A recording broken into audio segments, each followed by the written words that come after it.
The Haunted Cottage.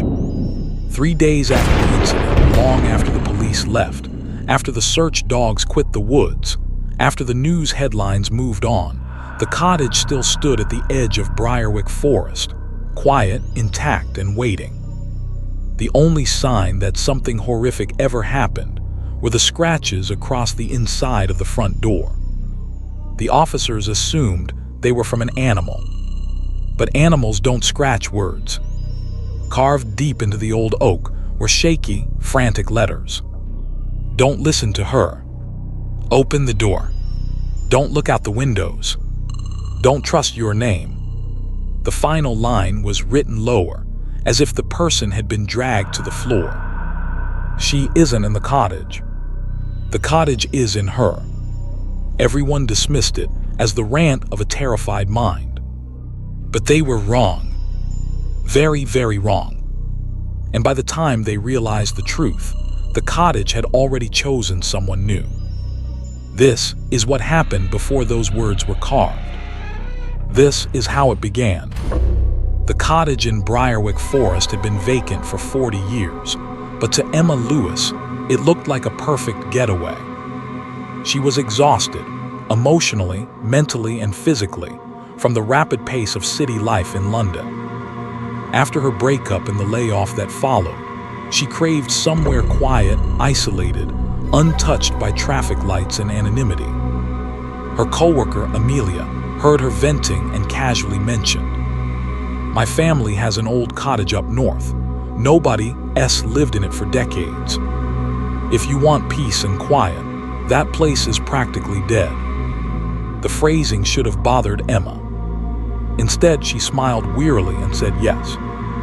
Within 48 hours, she was driving her second-hand Honda through winding country roads toward a patch of English forest so dense that even GPS hesitated to enter. As she drove deeper, the trees changed, older, taller, almost unnaturally thick. Moss clung to trunks like rotting skin. The branches arched overhead, forming a tunnel that filtered out most of the daylight. Still, she pushed on. The directions Amelia gave were simple. Follow the forest road until you see the crooked sign. Turn right. Drive until you feel like you've gone too far. Then drive a little farther. A mild joke, Emma assumed, until she found herself doing exactly that. Her phone lost signal miles before she reached the sign. The road narrowed as if the forest pressed inward. The radio cut out. Even the air felt strangely insulated, as though the sound died before spreading. But when she finally reached the cottage clearing, the sight almost took her breath away.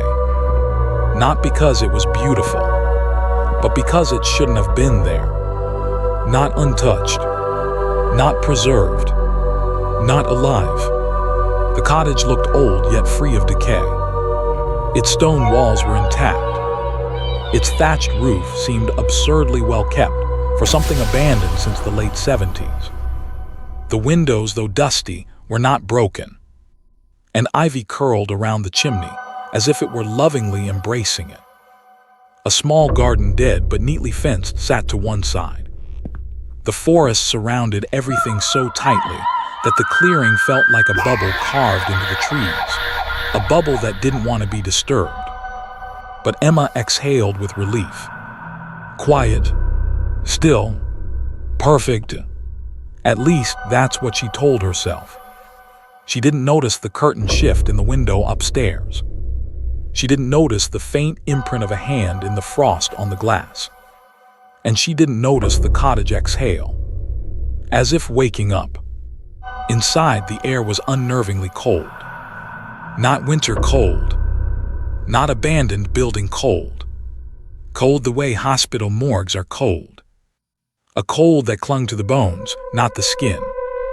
Emma rubbed her arms and stepped in fully, forcing a smile. "Just needs heating," she murmured. But the cold didn't feel like something that could be fixed. It felt like something that existed here naturally. Something that belonged. The living room was cramped but cozy in an old-fashioned way. Wooden floors, A stone fireplace, dusty furniture draped with sheets. The room smelled faintly of lavender and something else beneath it. A metallic undercurrent. Old blood. She dismissed it quickly. Just old pipes, probably. Her suitcase thumped onto the floor, stirring a draft that whispered across the room. Not a breeze, not airflow. A whisper. Soft. Close. Yemma. She froze. Her brain dismissed it instantly. The wind, her imagination, the stress. But her heart insisted she had heard her own name spoken. Her phone buzzed, one last flicker of weak signal. A text from Amelia. You reached all good. Emma exhaled sharply. She typed back. Made it, Cottage's interesting law. No signal, will text when I can. Before sending, she hesitated and added. Feels weird here though. The message failed to deliver. The phone lost service completely. She slid it away. Fine, she muttered. Digital detox it is. But as she turned, she noticed something strange. A set of muddy footprints on the wooden floor. Not hers. Not fresh. Bare footprints, leading from the front door to the staircase. Emma's pulse spiked, but she forced a laugh. Probably an animal got in at some point. But animals don't walk upright. Animals don't leave human-shaped prints. She crouched, touched one lightly. The mud was dry. She straightened, trying to shake the unease crawling across her neck like cold fingers. There was nothing to be scared of. Nothing at all. Yet the cottage felt like it was holding its breath. The first night, Emma boiled tea on the old gas stove and curled up in the living room with a blanket. At first it felt peaceful. Then the sound started. Soft, subtle, easy to ignore. A creak upstairs. A rustle in the hall. A faint dragging sound across the floorboards. Old houses settle, she told herself. Wind moves things. The forest makes noise. Still, the cottage didn't feel old. It felt awake. At midnight, the temperature dropped abruptly. Her tea went cold. Her breath misted. The fireplace flickered like something was breathing too close to the flame. Then she heard it. Footsteps. Directly above her. Slow. Deliberate. Pacing the small upstairs room. One step. Pause. Another step. Something moving. Something heavy. Something that sounded very, very human. She froze. The cottage was abandoned. No one should be here. Hello, she called up, voice trembling. The footsteps stopped instantly. The silence that followed was suffocating. No settling wood. No shifting weight. Nothing. Then, after a long, awful pause, one footstep, directly above where she sat. Emma stood so fast her mug fell and shattered. Nope, no, this is ridiculous, it's just the house. But her voice shook too hard to believe her own lie. She grabbed a flashlight and tiptoed upstairs.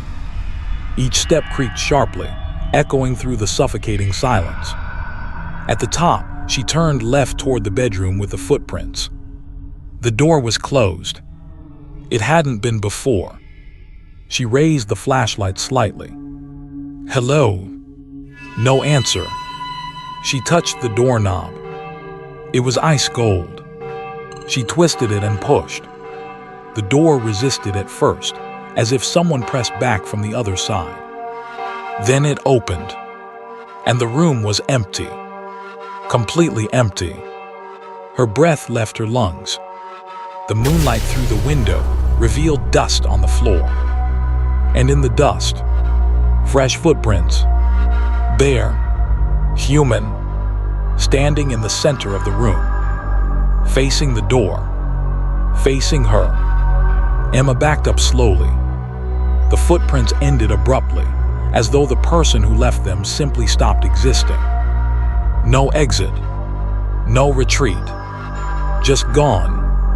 Emma whispered, voice cracking. Nope, no, tomorrow morning I'm leaving. I don't care if I have to walk. She hurried back to the bedroom she'd chosen, locked herself inside, and buried herself under the covers. She kept the flashlight on all night. But at 3:17 a.m. something woke her. A soft tapping from the window beside her bed. Tap, tap, tap. Slow, purposeful, knocking. Emma's breath hitched. Her bedroom was on the second floor. Nothing should be able to reach that window. Tap, tap, tap. She turned her head slowly. She wished she hadn't. A handprint was spreading on the glass. Not pressed from outside, pressed from inside the glass itself, as if a hand were trapped within the pane, pushing outward. 5 long, impossibly thin fingers dragged slowly across the frosted surface. Emma couldn't scream. She couldn't breathe. She couldn't move. Then the handprint vanished. The tapping stopped. The cottage went silent again. A silence that felt like something holding still, as if waiting for her to fall asleep. Emma sat awake until dawn. And at sunrise, something even worse happened. She heard her name whispered again. This time, right behind her. Emma. Emma did not turn around. She couldn't. The whisper behind her was too close, warm breath grazing the back of her neck, as if someone's mouth hovered inches from her skin. But she was alone in the room. She had locked the door. She had checked the closet. She had checked under the bed.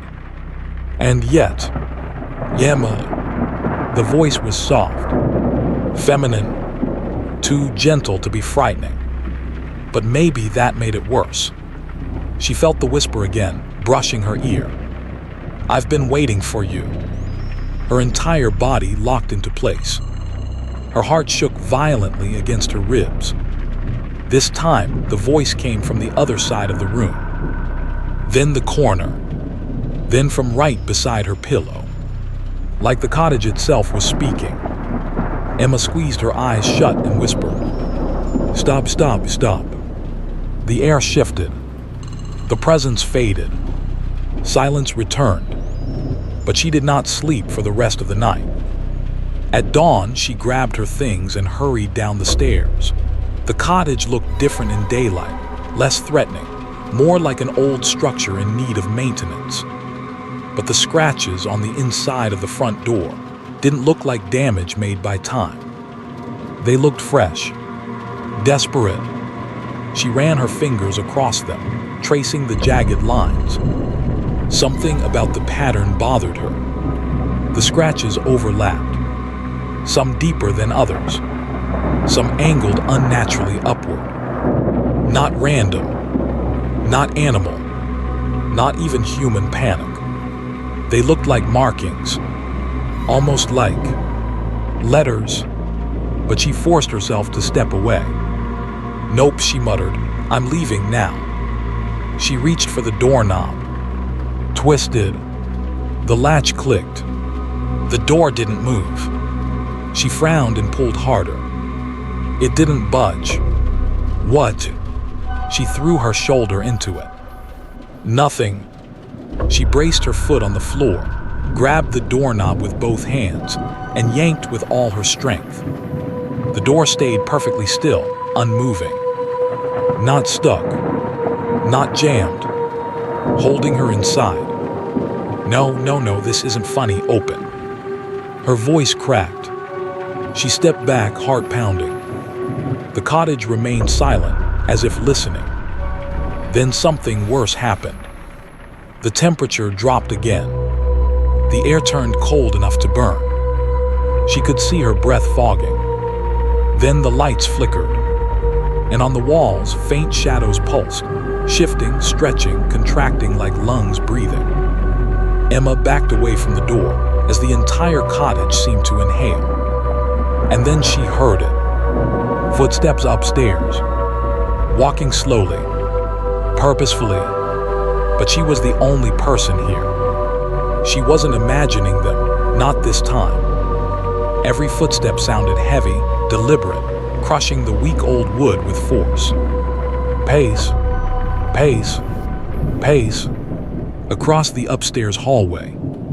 Then, one step down the staircase. Emma froze. Another step. Another. Something was coming down. She didn't think. She bolted into the kitchen and grabbed the nearest object, a wooden rolling pin. Her hands shook so violently she could barely hold it. She pressed herself into a corner and watched the staircase. The footsteps continued, descending one step at a time.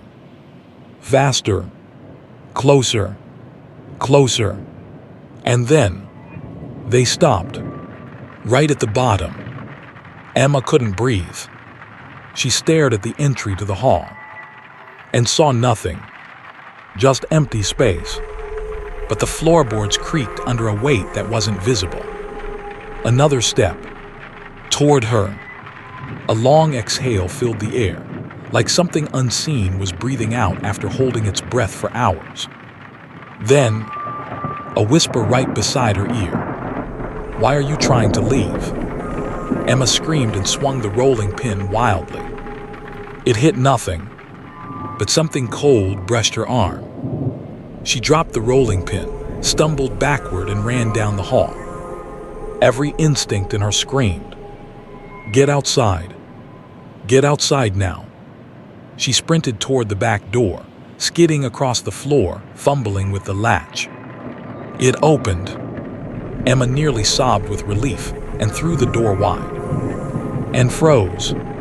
The forest was wrong. The trees stood too close together, bending inward unnaturally. The path she used to arrive wasn't visible. The clearing was smaller than yesterday. Too small, as if the forest had moved in closer overnight, blocking the way out. Watching, she took one shaky step outside, eyes darting around. Okay, this is fine, I'll walk through."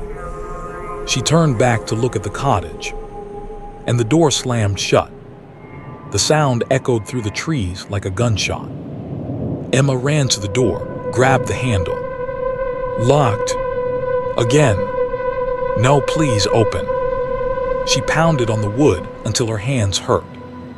Finally, after minutes of helpless screaming, she slid down the door and curled up on the ground, shaking uncontrollably. She stayed there until the cold seeped through her clothes. When she finally stood, she forced herself to face the forest, and she realized something that broke her. There were footprints in the dirt behind her. Bare, human, but they weren't hers. They led from the forest to the cottage, then back into the forest, as if someone had walked out of the trees, stood behind her while she cried, and quietly returned to the woods without leaving a sound. Emma turned slowly toward the dense, silent trees. A faint figure stood between two trunks, barely visible. Tall, skin too pale, limbs too thin. Watching her, she stumbled backward, heart slamming painfully hard, and the figure stepped deeper into the trees and vanished. Emma didn't want to go back inside, but she couldn't stand in the freezing clearing all day. She opened the door and entered cautiously, heart still racing. The cottage felt different now, less alive but more aware, as if waiting to see what she would do next. She backed into the bathroom to splash water on her face. The bathroom was small. A cracked mirror hung over a rusty sink. Emma gripped the counter. "You're sleep deprived," she whispered to her reflection. "You're stressed, that's all." But her reflection didn't nod with her. It didn't move at all. She froze. Slowly, she lifted one hand. Her reflection lifted its opposite hand, but not in sync. A half-second delay, and its face was smiling, Emma was. The smile widened unnaturally, stretching the reflection's lips into a grin too wide to belong to anything human. Her reflection leaned closer, pressing its palms against the inside of the glass. Its eyes darkened. Its mouth moved. But Emma heard the voice behind her. "Don't look away." She spun. Nothing was there. She turned back. The reflection whispered from inside the mirror. "You're not alone in this house." Emma stumbled backward, hitting the wall. The reflection blinked. Slowly. Wrongly. Then its head twisted at an impossible angle, sharply left, sharply right, like something was trying to adjust itself to imitate human movement. Emma bolted from the bathroom. But before she reached the hallway, the cottage doors slammed shut. Every light flicked off. The house plunged into pitch-black darkness. Emma gasped and heard the mirror crack behind her, followed by footsteps. Inside the bathroom, something had stepped out. Into the cottage. Emma ran blindly, hands scraping the wall, until she reached the living room. She collapsed beside the fireplace, trembling uncontrollably. The house creaked. Something moved upstairs, walking slowly, dragging something behind it. Emma covered her ears. "Stop, please stop." And then, the voice returned. Calm, gentle, soft. Her own mother's voice. "Emma, honey, come upstairs, I need you." Emma shook her head violently. "You're not real, you're not her." The voice grew firmer. "I said come here." Then sharper. "Emma." The footsteps above grew louder. Closer. Faster. Something was coming down the stairs again. She didn't think. She ran to the bedroom she'd slept in and slammed the door behind her. She shoved a chair under the handle. But the doorknob turned anyway. Slowly. Deliberately. The chair slid across the floor, pushed by an invisible force. Emma pressed her back against the door, sobbing. "Stop, please stop." The twisting stopped. Silence. She dropped to the floor, shaking so hard her teeth clattered. Her phone, useless all night, suddenly flickered with one bar of service. A message came in. "Emma, don't trust the voices in that cottage." From Amelia. Emma stared in shock. Another message followed. "Whatever you do, don't answer the woman. She's not a ghost. She's not human." A third message. "She gets inside your head." A fourth. "Get out of there now." Emma's breath hitched. She typed back with trembling fingers. "I can't open the doors. SHES in the house." The message failed to deliver. Then her phone shut off completely. The room went silent. Emma curled up against the wall, trying to stay awake. But exhaustion finally dragged her under. Emma's eyes opened to darkness. Not the darkness of a room. The darkness of being buried. Her hands touched wood inches above her face. She screamed and kicked. The wood cracked. She gasped for air. And the bedroom ceiling came back into view. She wasn't in a coffin. She was in the cottage. But her heart didn't slow. Because someone was in the room with her. She felt the weight shift on the mattress behind her. A cold hand touched her hair. A voice whispered, "I like it when you scream." Emma rolled onto the floor, scrambling away. The bed was empty, but the indentation on the mattress was fresh. Something had been lying there beside her, watching her sleep, breathing beside her, touching her hair. The cottage exhaled softly, the walls creaking like bones settling. Emma sobbed into her hands. She realized something then. Something she didn't want to believe. The cottage wasn't just haunted. It was hungry. And she wasn't its first meal. Or its last. At noon, Emma gathered her courage and approached the back door again. It opened easily this time. Too easily. As if inviting her out. The forest was silent. Still. Dead. But as she stepped into the clearing, she noticed something horrifying. There were faces in the trees. Subtle. Barely shaped. Formed from the patterns of moss, twisted bark, and deep shadows. But the longer she stared, the clearer they became. Eyes, sunken, watching her. Mouths, open in silent warnings. Body, half absorbed by the trunks as if swallowed by bark. Not carved, not imagined. Trapped, Emma staggered backward. The trees groaned as a cold wind swept through the clearing.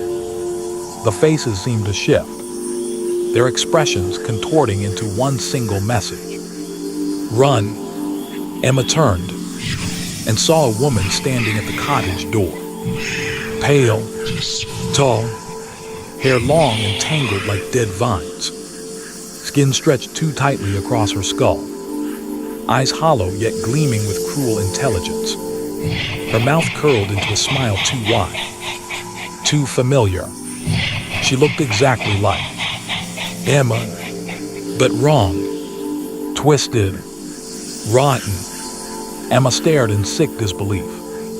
The woman raised one hand and beckoned. Slowly, lovingly, "Come home, Emma." Emma ran. She didn't look back. Not even when the woman's footsteps thundered behind her, impossible fast, closing the distance with every second. Not even when the forest groaned and shifted like it was moving to block her path. Not even when something cold grabbed her wrist and yanked.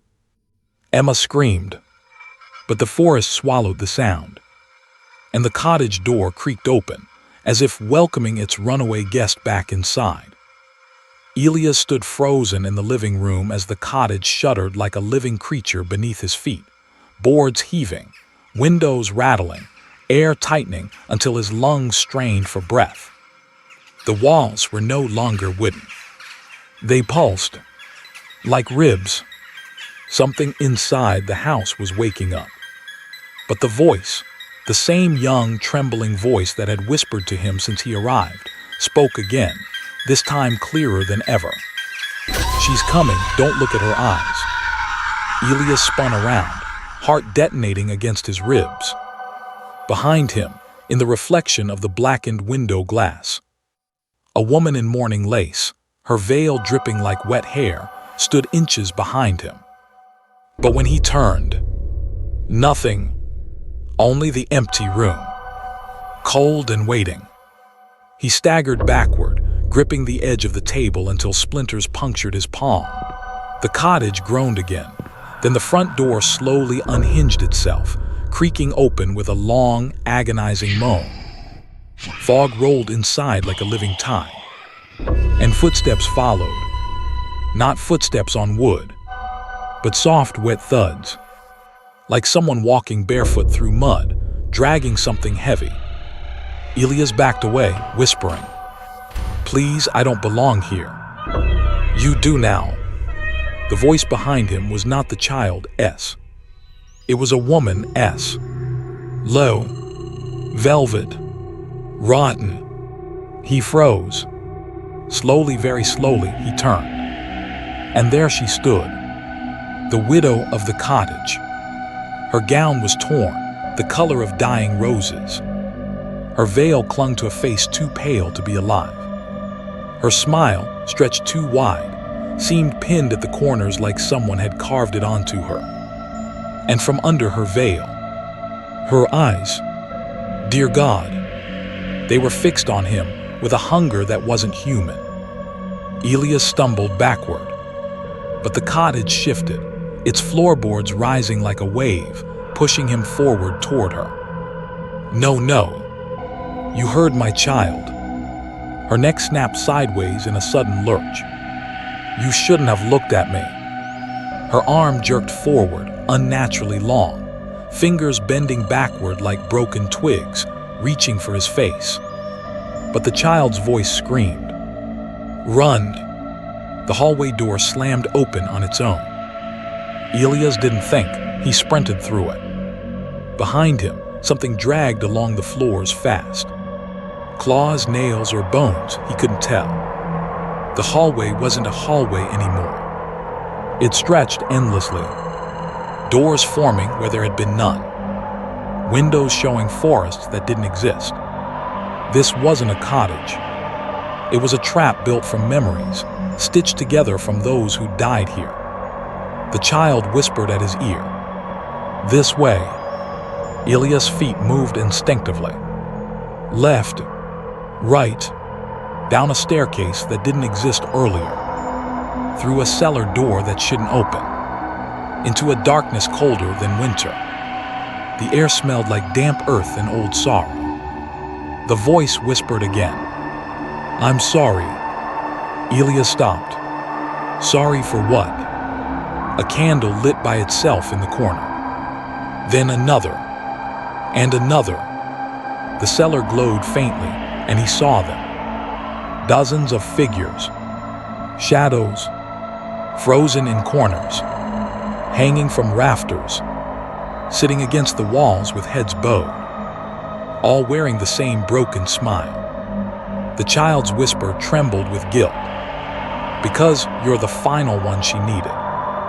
Elias felt a cold hand touch the back of his neck, then another on his shoulder. He couldn't move. He couldn't scream. He only heard her voice behind him, so close her breath chilled his ear. "Welcome home, Elias." The cellar door slammed shut above him. Light died instantly, and the cottage exhaled, long and satisfied.